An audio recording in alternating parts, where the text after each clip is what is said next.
们一起到达是 number one，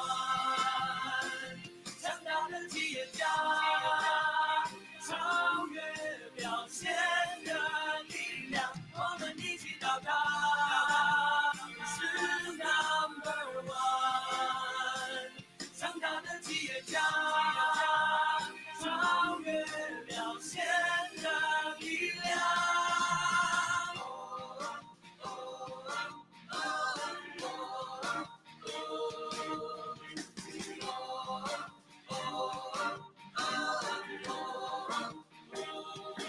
我相信我可以，有目标就往上爬。你相信你可以，勇敢地往前冲吧。有想法就有办法，有办法就不用怕，我们一起到达是 number one， 强大的企业家，超越表现的力量，我们一起到达是 number one， 强大的企业家，超越表现的力量。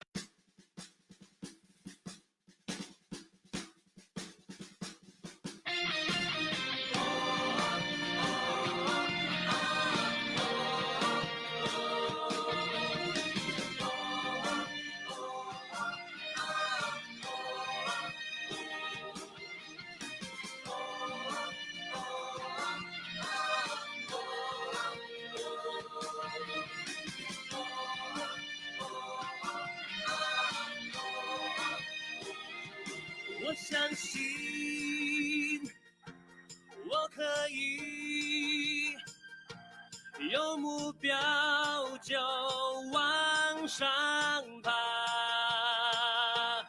你相信你可以，勇敢地往前冲吧。有想法就有办法，有办法就不用怕，我们一起到达是 number one， 强大的企业家，超越表现的力量，我们一起到达number one， 强大的企业家，超越表现的力量。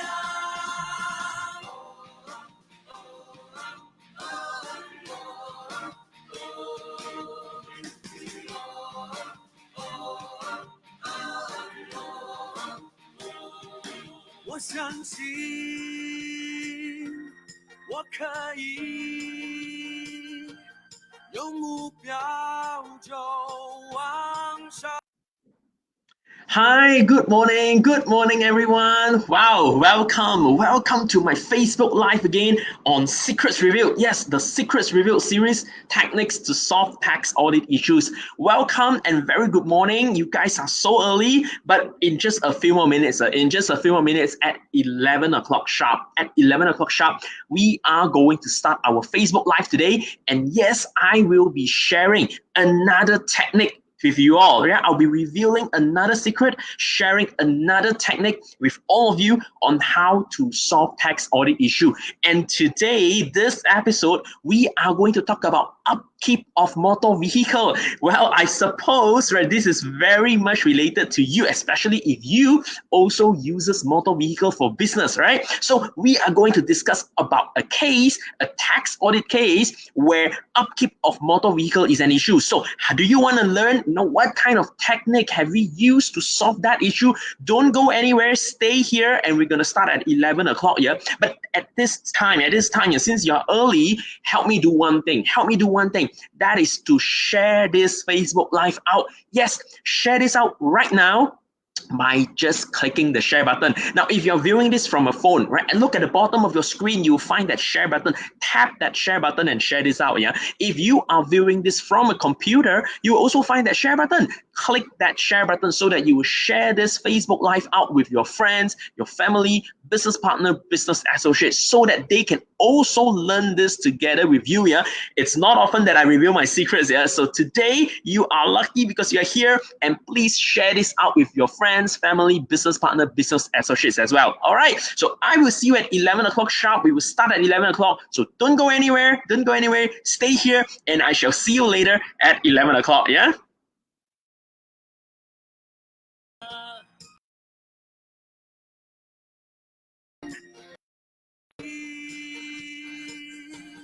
勇敢的往前冲吧，有想法就有办法，有办法就不用怕，我们一起到达，是 number one。强大的企业家，超越表现的力量，我们一起到达，是 number one。强大的企业家，超越表现的力量。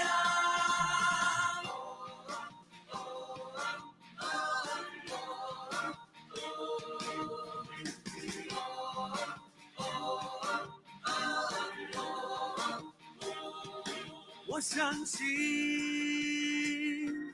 我可以，有目标就往上爬。你相信你可以，勇敢的往前冲吧。有想法就有办法，有办法就不用怕，我们一起到达，是 number one。强大的企业家，超越表现的力量，我们一起到达。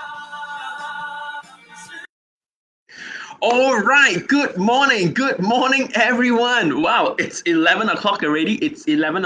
And I can see that close to 100 people right now, who are actually viewing my Facebook Live right now. And I know all of you here today, you want to learn more secrets, more techniques on how to solve tax audit issue. Yes, every Friday at 11 o'clock, I will be sharing with you on how to solve tax audit issue. I will be revealing my secrets, on techniques, to solve different types of tax audit issue.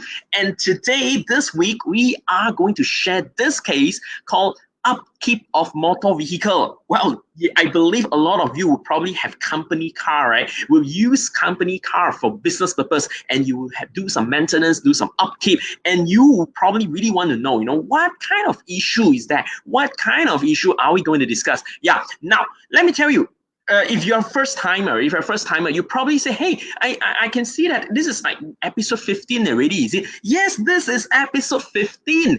And what about the previous 14 episodes? You probably would have missed the previous 14 episodes, right? Don't worry, you won't miss them, because if you just go to my Facebook page, that is Tax Guru Zen Chow Facebook page, you go to the video section, you will be able to find all the previous 14 episodes over there, which I've done for you to learn all the techniques. But now, if you say, wow, it looks like, I have missed so many episodes, and, I think I do not want my friends to miss this also, because I want my friends to also learn. Help me by sharing this out. Share this Facebook Live out right now by just clicking the share button. If you're viewing it from a phone, go to the bottom of your screen, you will find the share button. Tap that share button, you will share this out.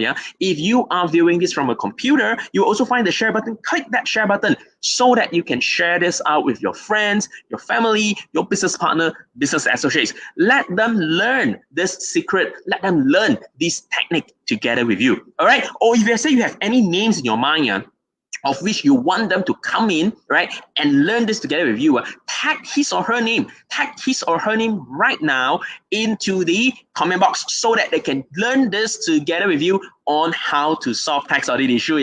All right. Okay, so let's get things started. We have close to 100 already. Now, I need to just ask you, because every time when I do Facebook Live here, this is what I always say, if I just speak alone in front of this computer, in front of the camera, it's going to be pretty boring, right? So I want things to be more interactive. I like things to be more interactive. That's what Facebook Live is all about, right? So now, if you got any questions at all during my presentation, feel free to put it into the comment box here. Feel free to put in there, and then I will look into your comments and I will answer to you. If you've got any questions, any doubt. But now let me just ask you. Now, more than 100 people are viewing right now already.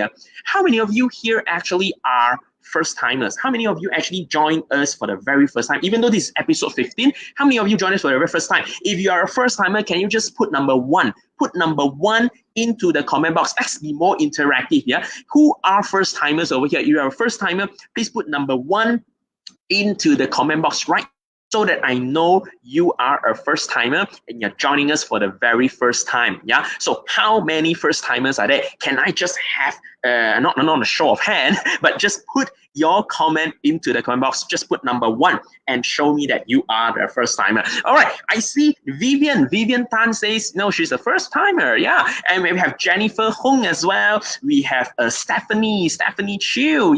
So we have a few first timers today. Any more first timers, joining us for the very first time? Put in number one into the comment box. We have more people responding to me already, like Chia and Lu. We have Grace Wong. All first timers. Well, looks like today we still have quite a number of first timers. Of course, I do know a lot of you have been following me week by week, right? Okay, now since we have first timers, now you probably do not know who I am. My name is Zen, of course, Zen Chow, and of course people call me the tax guru of YYC. But well, that's just what people call me. The fact is that I'm actually the director and the tax director, as well as the head of tax department in YYC Group.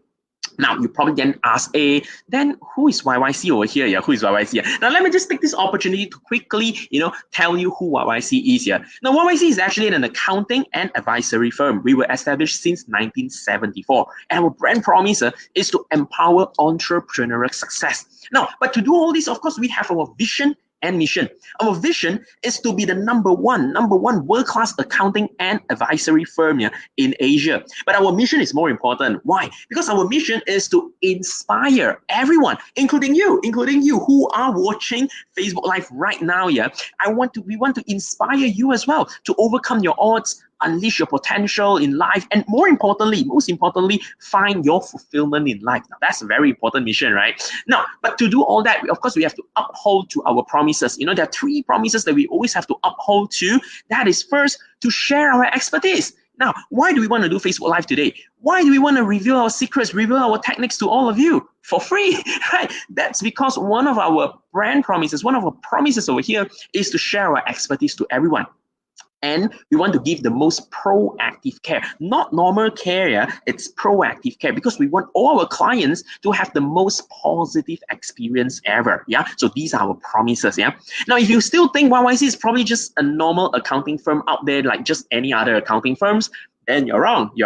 Why? Because a normal accounting firm would only probably have compliance services like audit service, tax service, accounting service. But we have much more than that. We have our own advisory arm, which of which the services, is really a lot, right? The range of services is huge. Like, for example, we have strategic planning, we have succession planning, restructuring, or even the current very hot topic, cloud and digital transformation. Yeah, we even do this. We also have our very own business school. Yeah, that means we hold a lot of workshops, seminars, talk from time to time. We also serve international firms, yeah, through our global business services like outsourced accounting, outsourced bookkeeping, outsourced payroll, etc. Yeah. So now, if you think that, hey, looks like you have got a lot of services, yeah, and if you think any of these services that actually interest you, feel free to drop us a message. Yeah, feel free to drop us a message and ask further. Yeah, our professional team will really, explain further to you and let you know more about all these services. Now, like I said, YYC established since 1974. That means we are turning 47 years old this year. Yeah, 47 years old, and we call ourselves an international firm. Yes, because we don't just have presence in Malaysia, we also have presence in Singapore. We have more than 800 employees, more than 20,000 clients, and we've trained more than 130,000 participants throughout all our workshops, because we have done more than 5,000 workshops here. Now, these are all the awards, given to YYC throughout all these years. So like I said, YYC is an international firm right now. We don't just have presence in Singapore, we also have presence in Malaysia, right? Of course, well, that means our headquarters is in Kuala Lumpur. We have branches in Johor and Penang as well. Now, whenever I come to this part, yeah, this is one part that I always like, to engage further with you. I want to interact more with you, yeah. Can I just ask you, where are you from, actually? We have more than 100 viewers right now. We have more than 100 viewers already. But can I just ask, where are you from? You can tell me like which state you're from, which town, or which city you're from, or if you want to be more exact, yeah, which area. Like, say if you're from Kuala Lumpur, you can just tell me which area in Kuala Lumpur that you're from. Just tell me. Let me have a gauge of our viewers, 100 over viewers right now. Where are you all from? You can tell me your state, your town, your city, or even your area if you want to be very specific. Yeah, just let me know where you're from. Yeah, be more interactive. Come, let me know where you're from. Put it into the comment box. And tell me where you're from. Wow, I have Paul Daniel, right, telling me that Paul Daniel is from Sepang. Well, that's in, I would say, is that Klang Valley area, or just right outside Klang Valley area, maybe, right outside Klang Valley area. Yeah, that's Sepang. Well, we have Sentul. Manoj is from Sentul. Vivian is from Klang. Okay, that's definitely Klang Valley area, yeah. Vivian's from Klang. Jennifer is from Kota Kinabalu. Wow, we have someone from the East Malaysia watching our Facebook Live today as well, yeah. Jennifer's from Kota Kinabalu. We have Tan Shuling from Pandan Indah. Okay, that's Klang Valley area. That's definitely Klang Valley, yeah. Pandan Indah from Kuala Lumpur. And where else? So it looks like we have someone mostly in the central Malaysia, yeah. We have someone from the East Malaysia. Anyone from the north? Anyone from the south, right? Maybe we have someone from Penang, someone from Johor, anyone? Oh, Kong Yang is from JB. Right after I said anyone from the south, someone is from JB already. Yeah, Kong Yang Ting is from JB. Wow. Okay, looks like we have a good mix today as well, right? From the north, and we don't have someone from the north yet, right? No one has responded me that they are from the north. Okay, but we have people from the central, we have people from East Malaysia, we have someone from the south as well, yeah, and we have Suchin from KL. Okay, now I know today all of you here are not here to chit-chat with me. I understand. You don't want to come here to chit-chat with me. You don't want to come here to just, tell me where you are, right? That's not your intention. Today you come here because you want to learn my secrets, right? You want to learn my secrets, and you want to learn my technique to solve tax audit issues, right? So without further delay, now I'm going to present to you a case again, a case of which we talk about upkeep of motor vehicle. Yes, today is episode 15, yeah? Episode 15. Now, in case you've just joined us, you probably say, wow, episode 15 already. Yeah. What about the previous 14 episodes? Yeah? Is there any way that I can go back and view them? Yes, definitely. You can go to my Facebook page, Tax Guru Zen Chow Facebook page, and go to the video section. You will be able to find all the previous 14 episodes, yeah, in the video section. Yeah. But today, it is episode 15, yeah, and it is important for you to attend to live session. Why? Because then only you can ask question.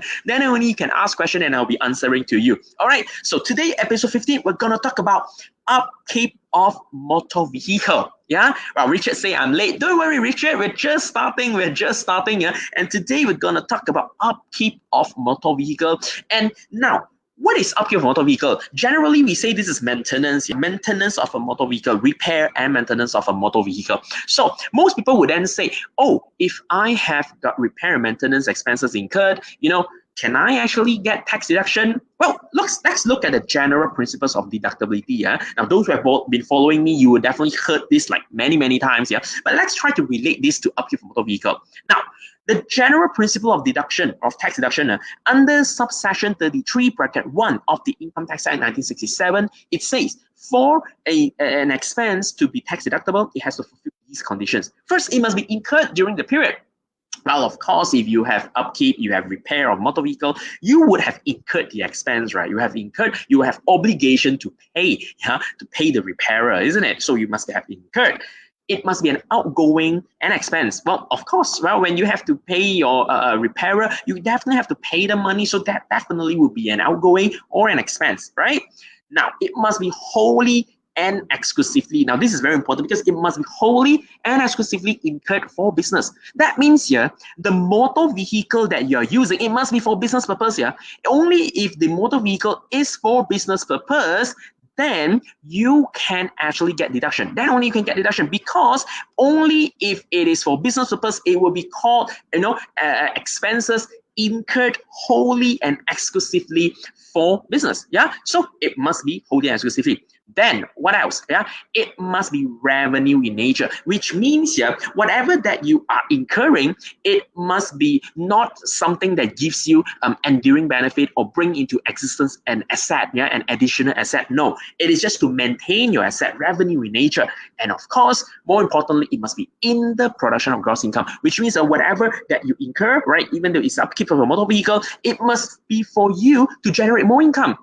So if you are maintaining a motor vehicle of a company, you use the motor vehicle of the company to do business, it is for you to generate more sales, right? To generate more income. So it must be for a company car, isn't it? Yeah, so these are the conditions. So like I said, when I say revenue in nature, it must be relating to the performance of profit earning operations. Yeah, so it must be for something that you always use for business, for operation. It must not be something that gives you enduring benefit in nature, right? You cannot pay something and you bring into existence a new asset like a fixed capital or a fixed asset, because that is capital in nature. And if you incur expenses to bring into an asset, bring into existence an asset, that is not deductible. That is not tax deductible under section 39 sub 1 of the Income Tax Act. So this is the general principle. And general principle, revenue in nature, right? Satisfy section 33, and then you get the deduction. Remember what happened? What happened to our case? Now, as usual, every week I'll be sharing a case with you, a tax audit case of which our client got audited or got investigated, and they actually being disallowed. Their expenses is being disallowed by the Inland Revenue Board. So let's look at our case on upkeep of motor vehicle. Now, I think this could probably be common to you, This could be probably common to you. You see, what happened to our client is this. They have company car, right? Our client has got company car in their company, and they have incurred expenses for upkeep of their motor vehicle. Yeah, that means they pay money to repair, right? To maintain the motor vehicle of the company. Yeah, so this is very common, right? I know a lot of you would have car, for a company, and you will incur expenses to repair, to upkeep. Yeah, but what happened? The invoice for the upkeep, now when they go and do upkeep, do repair for the car, right? The invoice for the upkeep is not issued under the company's name. It's not issued under the name of company. Now, does it strike any bell? Does that happen to you? Now, if it happened to you, then you have to be very careful, because this is what happened to our client.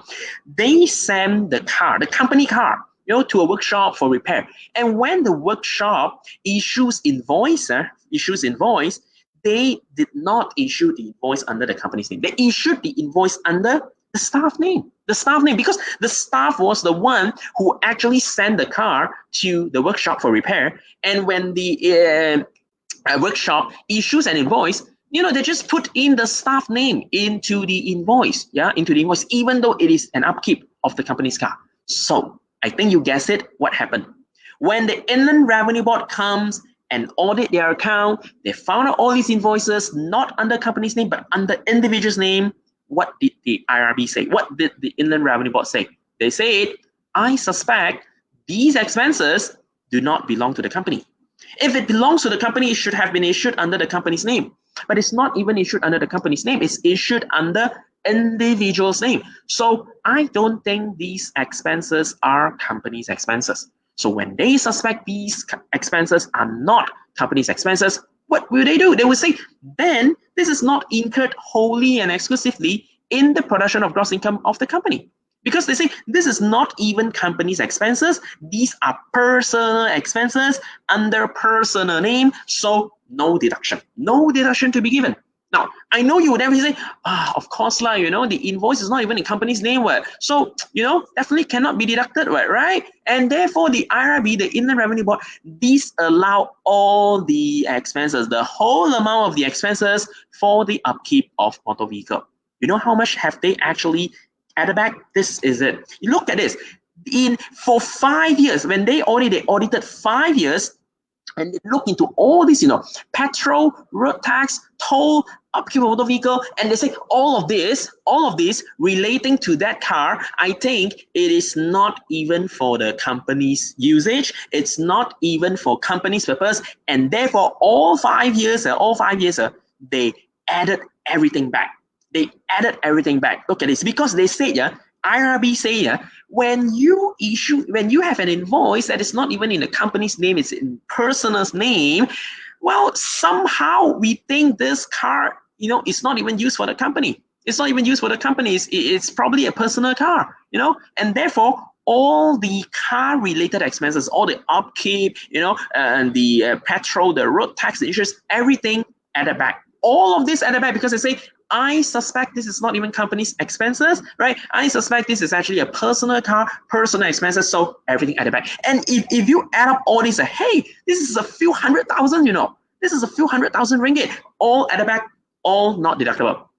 So how? How do we do this? Now, I know you probably then say, well, I can't help it, your invoice is not in company's name. When your invoice is not in company's name, how can we help? We can't do further, unless you see, I get someone to change the name on the invoice, but the workshop wouldn't do that anymore, they have issued invoice to you. So what did we do? Now, of course, we have our techniques. We have our techniques to help the client. And therefore, the client came to us and say, look, we have been disallowed, to claim all this. So how did we help? So we went in, we analyzed all these expenses, we look at the client's details, we look at the client's documentations, and this is how we argued out. We appeal, we tell the Inland Revenue Board, we say, look, all these expenses, including petrol, toll, road tax, insurance, right, and upkeep of motor vehicle, they are actually, for the company's car, right? So all these expenses, they're supposed to be company's expenses. We said, now petrol and toll are actually wholly incurred and exclusively in the production of gross income. It should be allowed. Now, the point here is, even though if you tell me the car is not even company's car, petrol and toll are not even upkeep of motor vehicle to begin with.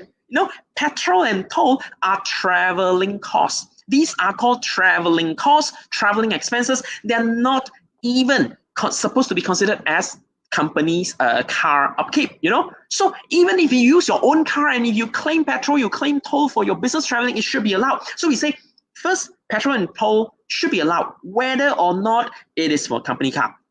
But now the next thing is, even you say this company car has got personal usage, and even though they say there's some personal usage, there's some personal usage for the car, and therefore the expenses incurred for the upkeep is not wholly and exclusively in the production of gross income. So the road tax, the insurance, the upkeep, you say these are not entirely for business because there's personal usage. But the good thing is we have benefits in kind. Even though this car is a company car and there is personal usage, but the benefits in kind has been accounted for because there are personal usage and benefits in kind has been put into the EA form of the employee who uses the car. So what do? We then substantiate further. We tell the Inland Revenue Board, look, first of all, these are company cars. We show them the car registration card to show them that this is not personal car to begin with. And this is not even personal car, this is company's car. We show them the registration card. The owner of the car is the company. And then, yes, you say there is personal usage, no problem. EA form of the employee. We show you the EA form of the employee. The personal usage element has been taken into account for under BIK, under benefits in kind, and declared into the EA form of the employee. So we substantiate this. We say, even though you say there's personal usage, BIK has been accounted for, right? And then this car is actually a company's car. So rightfully, all the expenses would be deductible. So what's the rationale behind? What's the rationale behind? Now, we tell them, generally, expenses incurred wholly and exclusively in the production of gross income, right, of the client, right, should qualify for deduction under subsection 33, bracket 1 of the Income Tax Act. Now, but to prove that expenses are actually incurred wholly and exclusively in the production of gross income, wholly and exclusively for business purpose, whenever there is personal usage, remember, whenever there is personal usage for a company car, please remember to have benefit in kind. Now, benefit in kind has been reported. Now, the benefit in kind for the car has been reported into the EA form of the employee who uses the car for personal usage. Now, even though there's personal usage, but when there is benefit in kind declared, this whole car would be called used for business purposes already. Even though there is personal usage, because you have already done your benefit in kind, the whole car is now called for business purpose because the personal usage has been taken care of, See that? So that is why the rationale here is that the whole car is for business purpose. The whole car is incurred for the production of gross income. Therefore, all the upkeep should be allowed. Yeah. So of course, the RB then accepted with all the facts and explanation and all the arguments that we put up. They have accepted and they dropped the issue, and that few hundred thousands ringgit which they have added back, now they have allowed them. So we help the client save, that few hundred thousands worth of added back amount, right? It's also 100 over thousands ringgit of tax, We help them save 100 over thousands ringgit of tax because of that. So what's our advice to you? Now, what is the moral of the story? What have we learned over here? First, to prove that the car is used for business, if you want to prove a car is used for business, please have travel log. I will always advise you to have travel log. Maintain a travel log to record the purposes of each traveling. For example, who have you visited? Which place have you visited? The date of travel, and what kind of business is being negotiated. That is to prove that this car is used for business, right? And please don't make the same mistake like what our client has done. Ensure all the invoice is issued under the company's name. I know sometimes you may say, I get my staff to go and send the car for repair, and then when they get the invoice, right, the invoice is then under his name. Please immediately ask them to go back to the workshop and change the invoice back to the company's name. Then only there will be no confusion. No confusion. But if you say, these invoices have been issued a long time ago, now I can't change them anymore. So don't worry, like what we have done to our client, where we have helped our client, we can still got it deductible. And of course, if the car has personal usage, please do the benefit in kind. Please do BIK and make sure the benefit in kind is reported into the EA form of the employer, of the employee who uses the company's car for personal usage. Please do that. Now, I have a bonus session to you all. Now, I know some of you may say, okay, well, the case is pretty interesting, but you may probably then ask further, when you say benefit in kind, how do we calculate benefits in kind? What kind of value do we use for benefit in kind? Like Jenny Tang has just said, right, the EA BIK, is it follow the table? You see, I know people will be asking this kind of question. Jenny has just asked already, saying that, how do I look at the benefits in kind? And don't worry about the previous questions. I can see that there are more questions over here. I will get to you, all right? Don't worry, I'll answer to your questions. But I see Jenny is asking about BIK, right? So I'm giving you a bonus session today about what is BIK, what is benefits in kind actually. Now, when a company has a company car and let you use the company car and you get to use the car for personal use, right? Personal usage, there will be benefits in kind. And the general principles of benefit in kind is simple. You see, benefits in kind are actually benefits not convertible into money. Not convertible. That means you can't actually convert and say, I don't want to have this benefit, I want money instead. No, you cannot convert it. So usually it is something that is actually paid by the employer. That means the employer actually gets it and actually provide to the employee. Cannot be sold. Cannot be sold, right? That means the benefit cannot be sold, cannot be exchanged for cash, because of the employment contract. That means the car still belongs to the company, but allow the employee to use only, right? And if you actually receives benefit in kind under paragraph 13, bracket 1, bracket B of the Income Tax Act, it says this is your income. This is your income. It has to be taken into account into your EA form. You have to pay tax for that, yeah, because you're enjoying benefit, yeah, you're personally enjoying, right, the benefit for personal purpose, right, for personal usage, right. So you would have an income, right, equivalent to the BIK value. But question here, how do I calculate BIK? Now, there are two ways. There are two ways to actually compute the BIK of a motor car provided to you by a company. Of course, the first method is the formula method, right? Which I usually don't recommend this one so much, but well, you can still use the formula method. How do you use the formula method? Easy. Look at the cost of the asset. Look at the cost of your motor vehicle. How much does it cost? And then look at what is the prescribed average lifespan. So how much, right? How long do you think the car will last? Yeah, the prescribed average. And now the prescribed average lifespan of an asset is actually in the public ruling. Now there's a public ruling that talks about benefits in kind, yeah? And this public ruling about benefits in kind can be downloaded from the Inland Revenue Board's website. Yeah, if you go to the Inland Revenue Board's website, you go to the public ruling section, you will find benefits in kind. And there is a prescribed lifespan already. So you take the cost divided by the lifespan, that would be the annual value. That would be the annual value. So if you let someone use the car, right, an employee use the car, that annual value will be added into the EA form. But of course, sometimes you may say, hey, what if I provide this benefit for less than a year? Yeah?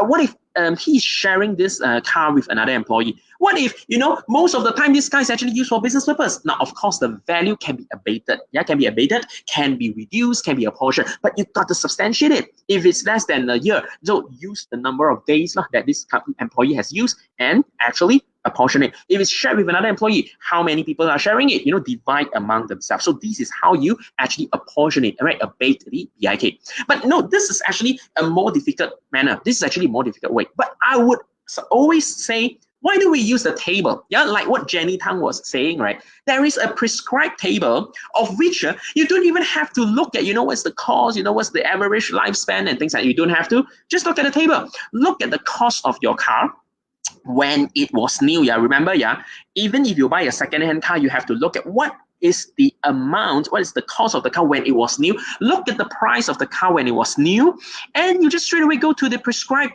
benefit, right? The prescribed benefit value. Like, for example, if you have a car that is worth, say, 120,000, for example, 120,000, just straight away go to this part, 120,000. The value of the benefit in kind for the car is 5,000 a year. That means if the employee gets to use the car that's worth 120,000 when it was new, he gets a 5,000 ringgit worth of benefit to be included into EA form. And if you also give him petrol, and it means he can claim all his petrol from the company, even though there is personal usage, he can claim everything.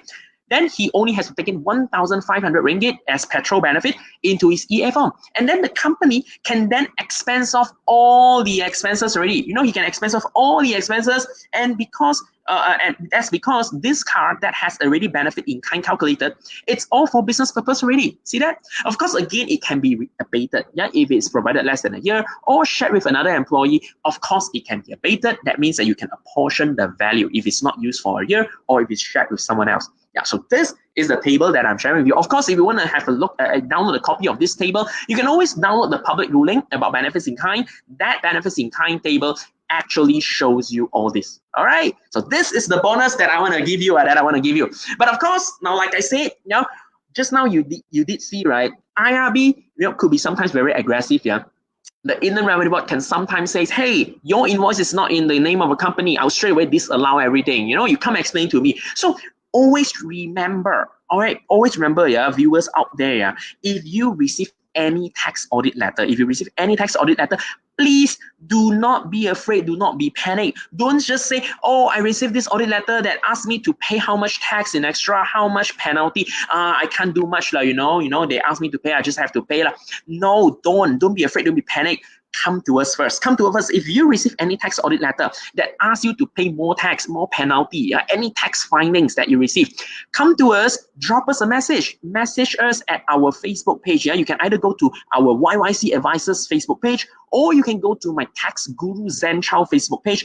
Message us, send us a message, and we can give you a complimentary online consultation. We want to look at your case and see if there is any possibility that we can help you to solve it. Yeah, because our aim here is to help you solve tax audit issue. So if you have got any letter, don't be afraid, don't be panicked. Come to us, send a letter to us, all right? Let us have a look. We can give you a complimentary consultation, and we will then see if there is a possibility to solve the issue, drop the issue, so that you don't have to pay so much tax and penalty. All right, always drop us a message, right? Go to our Facebook page and send that to me. Okay, all right. Now, okay, as usual, I've come to the end, right? And it's Q&A time. It's Q&A time. I know there are questions already. Wow, today we have got a few questions already coming in before even Q&A time. So let me just answer to your questions one by one, yeah? But let me just drink some water, all right? I'll get to your questions.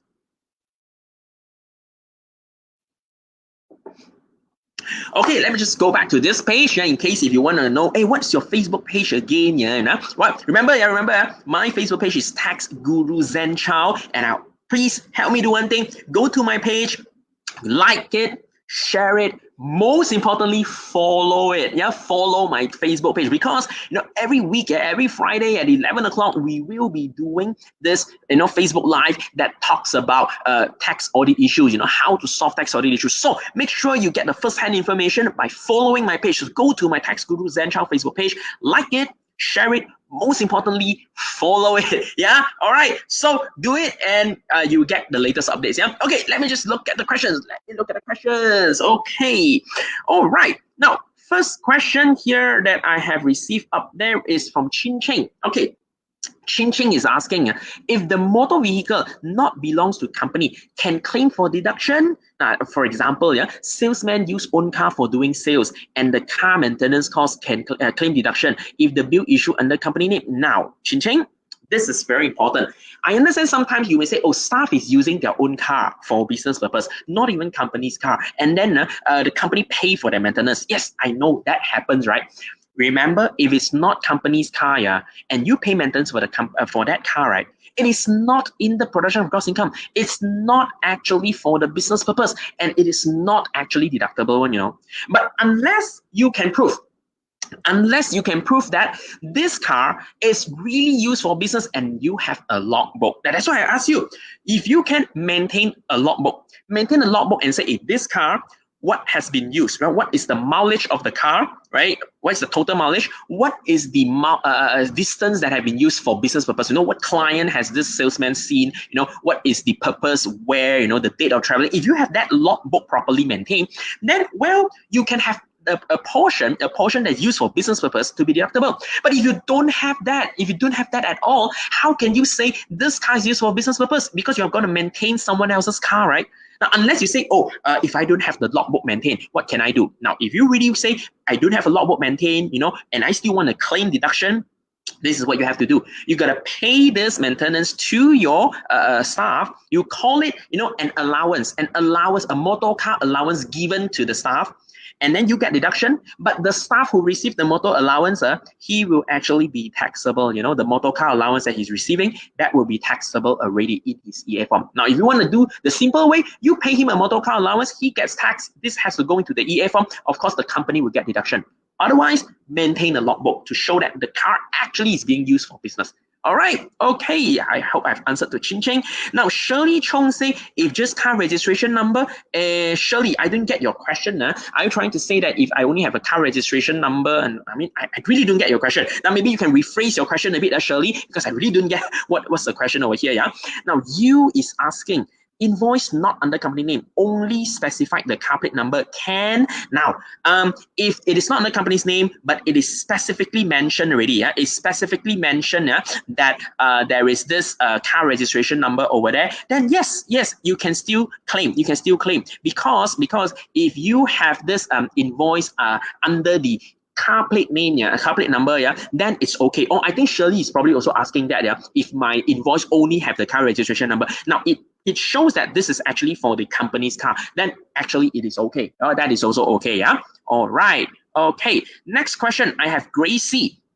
Now, Gracie is asking, hey, hi, Zen Guru. Okay, yeah, well, just call me Zen will do, yeah. Now, if tax is built like this, personal name, then bracket company name, this can, okay, now, Gracie, if you have the company's name in the invoice, then yes, it will be good. It will be good, yeah. But most importantly, like what I said, the car must be a company's car, yeah. If it's not a company's car, then you got to prove that this is really used for business purpose through the logbook, okay. The most important thing is it must be a company's car. All right.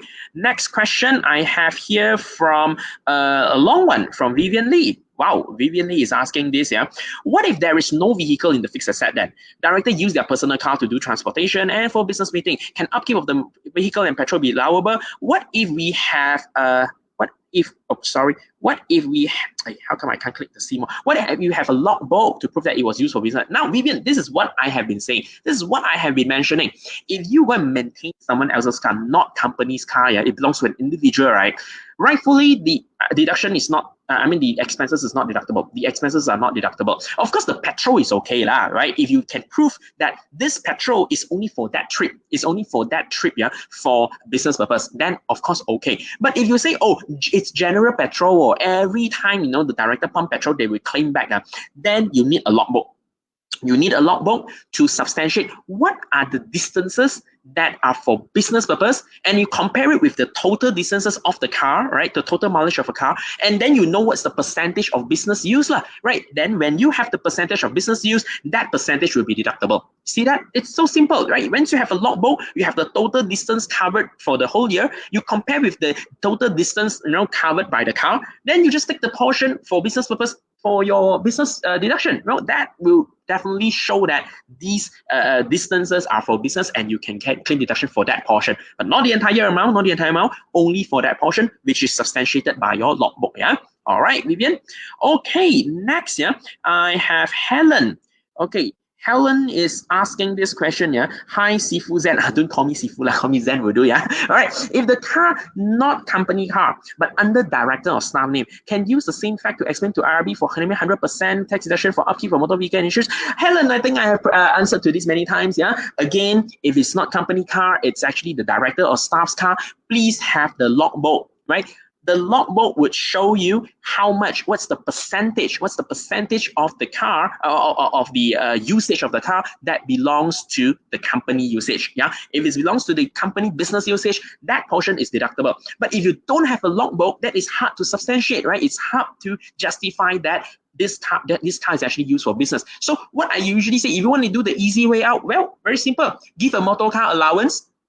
Give a motor car allowance for all this claim, yeah, and this motor car allowance will become an income of your staff, right? Become an income of the staff, become an income of the director. It will be taxed in their EA form. Then the company will get deduction. But it means that you get deduction in the company, but the other side is being taxed. Yeah, the company, the director, the staff is being taxed. Yeah, so that may not be the best way. So have a logbook to show how this car has been used. Yeah, then it substantiate how much it's being used for company. All right, Helen, I hope I've answered to you.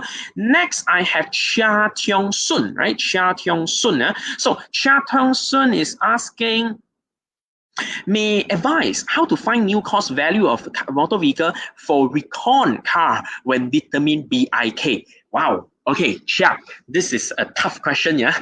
I know it's a recon car.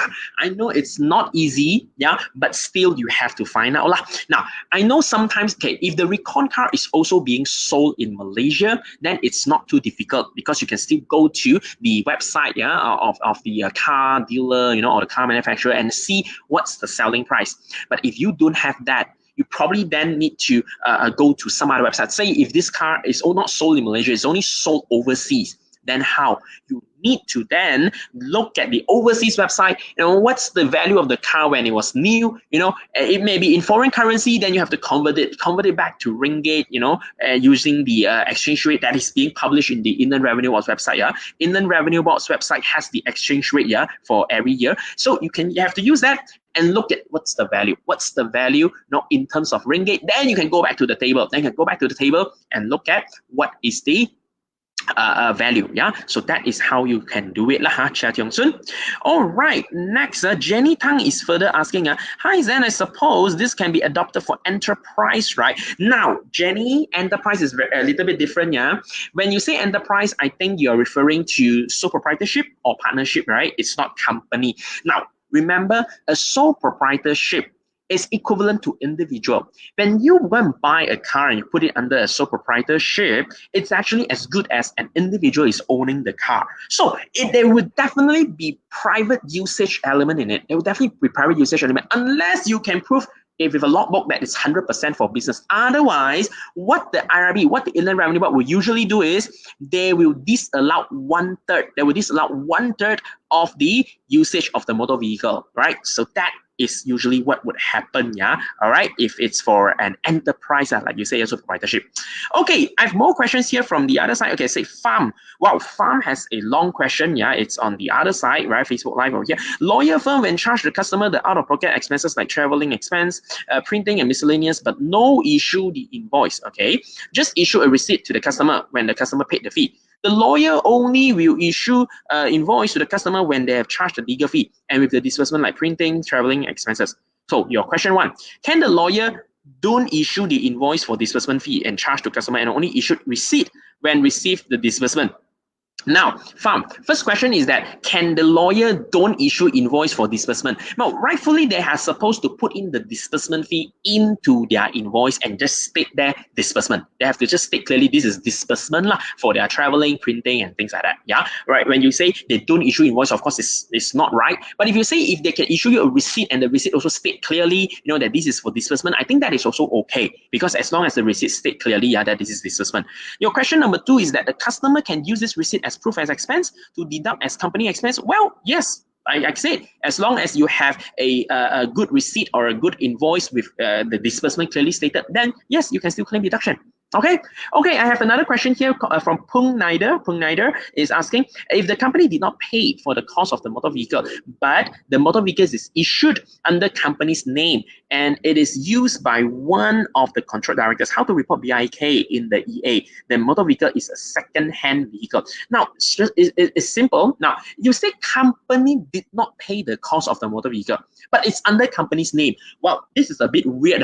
That means it is a company's asset, but the company has not paid. Now, first, of course, the first thing is why would it be a company's asset when the company doesn't pay? But let's say like if the director has paid and then the director just bring in to the company and make it a company's asset. Well, if that's the case, then it's a company's asset, right? If it is then used by the control director, then there will be benefit in kind as well. Same thing, just go back to the table. Look at the cost and make sure, because this is a second-hand car, right? This is a second-hand vehicle. Look at the cost of this car when it was new. Yeah, look at the car when it was new and then use the table and calculate the benefit in kind. It's the same. Now, even though if you say the company did not pay, yeah, right, it could be paid by someone else and then there could be an amount owing to the director, who knows, right? So as long as it's a company car, there is a private usage, yeah, you have to do this. Yeah. Of course, you may then ask, like, say, hey, if this is a second-hand car, right? Second-hand car, how do I know the value of it when it's new? And then it's not fair, lah. I buy second-hand car very cheap, but you ask me to use the price when it was new, right? Now, don't worry. One thing I need to tell you, yeah, if you are using second-hand car, if the car is aged more than 5 years, yeah, it's aged more than 5 years from the year it was made, yeah, it's aged more than 5 years, you can have the benefits in kind for the value of the car. You can halve the value of the benefit in kind. Now, you can't halve the petrol, yeah? The petrol value, you cannot halve it, but you can halve the value of the motor vehicle. Like, for example, I go back to this part, you can halve it if the age of the car is already more than 5 years. But here, you don't halve it. My petrol is still the same, yeah? You cannot halve it. All right, so that's how it works, yeah? All right. Wow, I have a lot of questions. I'll just be quick and I'll just answer quickly. Charlene is asking. Yeah, Charlene is asking one question. Hi, which means hold on. Let me just put it up. Just let me display it up. Yeah. Charlene is asking this question. Hey, how come my cursor is not there? Okay. Charlene is asking, hi, which means if BIK is included in EA form, does the expenses like road tax, insurance, petrol, upkeep is fully deductible for tax purposes under company tax computation? Yes, Charlene, you are right. Okay. No need add back for private usage in arriving adjusted income. Yes, no need. If you have BIK done, it's all for business purpose. It will be all 100% deductible already. Charlene, you are right. Okay. Next question I have here is from, let's see. Wow. Bicky. Bicky is asking, the car value range for BIK is referred to purchase price or particular year depreciated car value. It's for the price when it was new, Bicky, right? It is the cost of the car when it was new, okay? All right. Chin Ching says, thank you. You're welcome, Chin Ching, no problem. You is then asking, if car under director's name, but with trust deed to company and invoice issued under car registration number, which is trust deed to company, can claim. Now, you, very good question. If you have a very good, if you have a proper trust deed, if you have a proper trust deed signed, yeah, between the director and the company, and you say this car is rightfully, legally belonging to the company, then yes, it's still the company's car, right? As long as you put it into the company's asset, yeah, put it into the company's balance sheet, then yes, your invoice issued under the car registration number can be claimed, no problem. Yeah, you. Okay, next is Lisa. Lisa is asking, if the car paid by staff 25% only and the balance 75% from car price borne by company, how to treat the BIK? Yeah, very good. Now, Lisa, if you say this car is a company's car, right? If 100% of the cost go into the company, then the whole value of the BIK is still there, you know, even though, of course, I don't know how do you account the 25%, but if you say, oh, no, if the 25% is then paid by the staff, right, and 75% is paid by the company, so only 75% of the cost is taken as the company's asset, right, then different story, then it means it's like partially owned, right, then the BIK can also, you have to apportion it, you have to apportion it, but usually we don't do that. Usually we take in the whole car into assets, and then you have to see this 25%, yeah, whether it's an amount owing by the staff or how, yeah. Now, of course, I need to understand further on how this arrangement works before I can tell you more. But I think,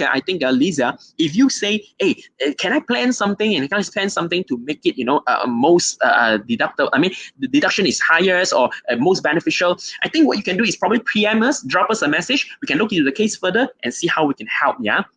All right. Okay, Paul Daniel says, thank you. You're welcome, Paul. Chia Cheong Sun is further asking, may I ask a company with one director but have 3 private vehicles registered under the company asset? Can the director report BIK for 3 cars, so enable him to claim all the expenses incurred for those cars? Is it acceptable by IRB? Now, Chia.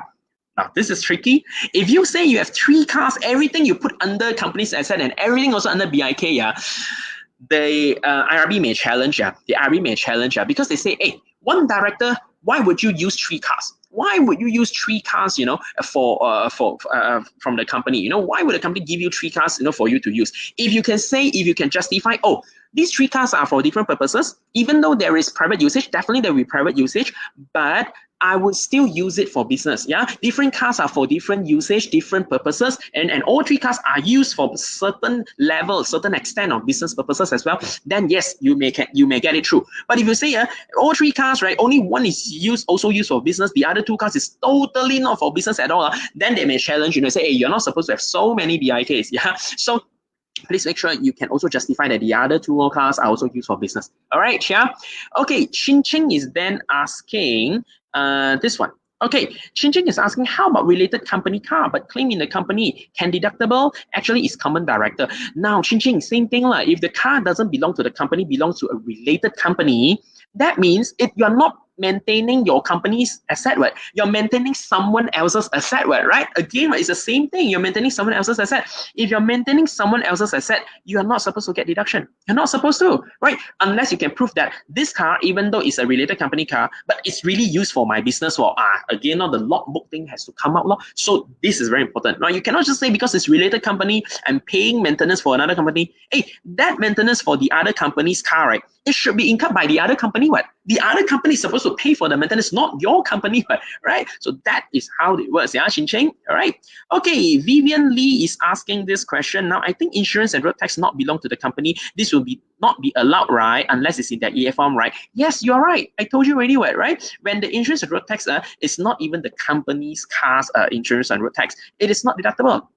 Unless you say everything is already done in benefit in kind. Yeah, I mean, unless you say this car, you can really prove it is for business purpose. It is really for business purpose. Then you can still do something. Otherwise, insurance and road tax, no, not deductible one. Okay. All right. Jason is asking, car purchase April 15, BIK after 5 years, only 3 months new cost price and 9 months for half cost price. Oh, you are saying that it's purchased in April, and then in year 2020, it would have passed 5 years, right? So you have 3 months using the new cost, 9 months for half cost price. Not half cost price, Jason. Please don't get things wrong. Yeah, you will still use the new price. You will still use the new cost to look at the table, right?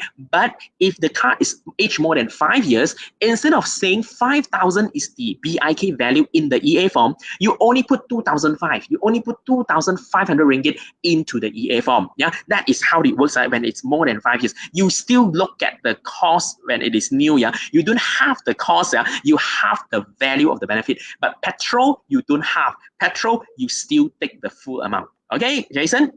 All right, Jenny Tang is asking this question. Let me look at it. All right, I have to go back here. Okay, Jenny is asking a long one. What if provide the company car for the staff to use for travel to and from working place and sometimes to meet the customers, purchase materials needed for the company? Just declare BIK only. Is it good enough? Well, of course, Jenny, if you have done BIK, and this car, right, also there's some business use, right? And of course, there will be personal use as well, yeah? And you say this staff use the car to also meet clients, but of course, there will be personal usage. As long as you have got BIK, this will actually get full deduction. No problem already, right? It will be good enough already. Okay, now Chin Ching has a good question here. He say, if director refuse to put in BIK, then can company add back the BIK in the company tax calculation? Now, Chin Ching, if you say, the most correct way is when there is private usage, you have to put this into BIK. You have to put it into BIK because this is an income of the director. You cannot just say, oh, I just add it back into the company and done, right? Cannot. Rightfully, you have to put the BIK into the director, and let the director enjoy the benefit, and then the company can get full deduction. But if you say the director refused to do so, now this may happen when the company is being audited, the IRB may take the approach and say, if you cannot put the BIK, I will add back a portion of the car, the motor car's expenses, and I call it private usage. But it may not be the BIK value, yeah. It may be like 1/3 of the value of the car, of all the motor car expenses. They may add back 1/3 of all the motor car expenses and say, this I would say is private usage. Because you can't prove to me how much you have used it for private, I'll say 1/3 of it is private, and they will just add back if you don't have BIK. So please, make sure that you have BIK. And actually, that is just one way the IRB officer may do. It is not the most correct way, right? They may sometimes say, no, I insist you must put back the BIK into the director. They may sometimes do so, yeah? So the best way here is to put in the BIK. And I tell you, it's more worth it. Using the BIK value is more worth it than getting, IRB add back 1/3 of the motor car expenses. All right. Okay, next, Nazimuddin says, many companies bring in motor vehicle via trust deed. Based on your experience, this is a good practice for a car that is still under hire purchase, right? Bank's name on form, but capitalized by directors via trust deed. Well, you can do so, Nazimuddin. You can use a trust deed to do so and make, a car that is under the name of a director, yeah. But you officially say this is actually the car of a company, but make sure you have all the proper documentation for your trust deed, and make sure you also do it as early as possible. Once you purchase the car, you have already done the trust deed, Nazimuddin, yes, you can do so. Okay, Helen says, for motor car age, calculate dates from manufacture date or first registered date in Malaysia. Now, Helen, what we usually say is that we look at the age of the car, or we look at the age of the car. But the practice over here is they will usually always look at the registration date, right? They will always look at the registration date, of the car to look at when is this being registered. So usually in practice, what IRB will use is that they will always look at the registration date. All right. Okay. Next, Helen also have another question. If the car not under company, okay, can charge BIK to staff to make the MV related expense? No. Okay, let me tell you. If the car is not even a company car, you can't even use BIK because it's not even a company's car. It's personal car. So you can't just say, oh, non-company car, I still do benefits in kind, and then I make all the related expenses deductible.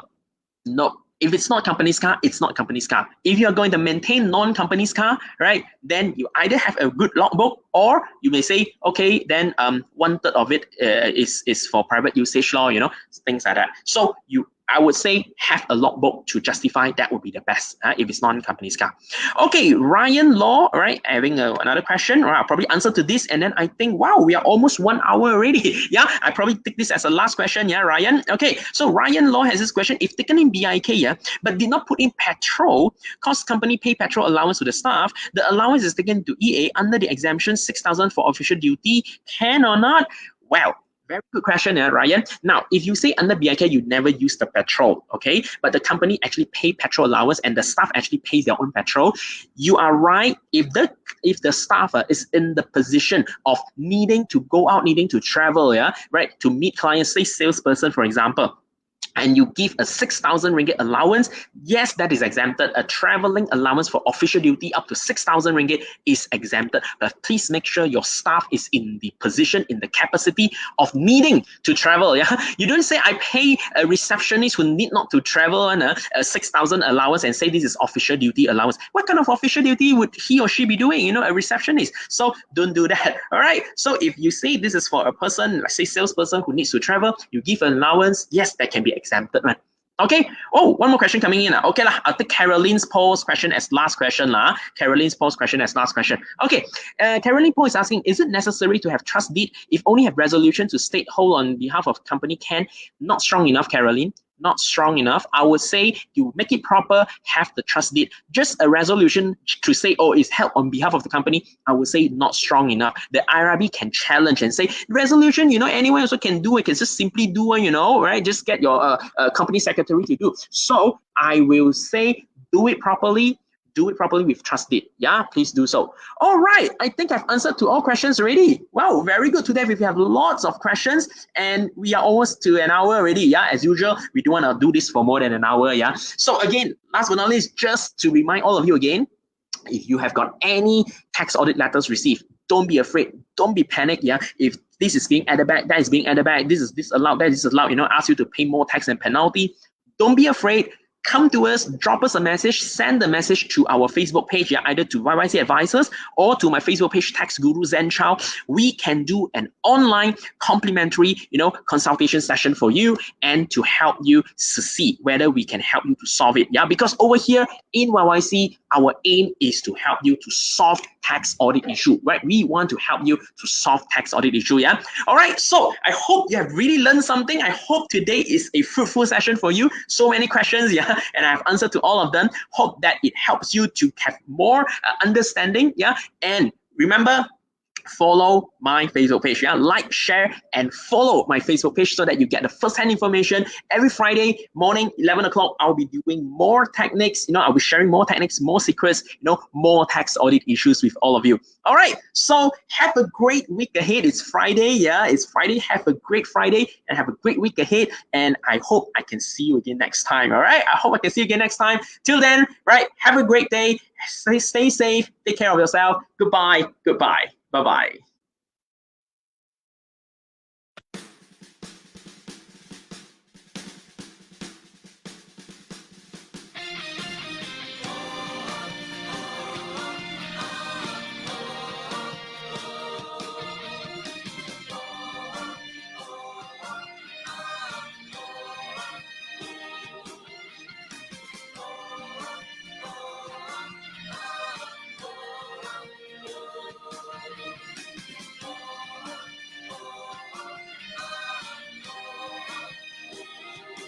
我相信我可以，有目标就往上爬。